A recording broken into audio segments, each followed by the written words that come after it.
ഇടുക്കി നെടുങ്കണ്ടത്ത് തോട്ടപ്പെട്ടി രണ്ടുപേർക്ക് ഗുരുതര പരിക്ക്. കമ്പംമെട്ട് സ്വദേശി രാജേന്ദ്രൻ, അണക്കര സ്വദേശി ജയ്മോൻ എന്നിവർക്കാണ് പരിക്കേറ്റത്. രാജേന്ദ്രന്റെ കൈകൾ അറ്റുപോയി, കാലിനും ഗുരുതര പരിക്കേറ്റു. പരിക്കേറ്റ ഇരുവരെയും പാലായിലെ സ്വകാര്യ ആശുപത്രിയിലേക്ക് മാറ്റി. കാമാശിവിലാസം കോണ്ടിനെന്റൽ എസ്റ്റേറ്റിൽ വൈകിട്ട് 7 മണിയോടുകൂടിയാണ് സംഭവം നടക്കുന്നത്.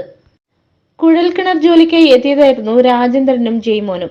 വെള്ളം കുറവായതിനെ തുടർന്ന് തോട്ട കുഴൽക്കിണറിലേക്ക് പൊട്ടിച്ച് ഇടുകയായിരുന്നു. ഇതിനിടെയായിരുന്നു അപകടം.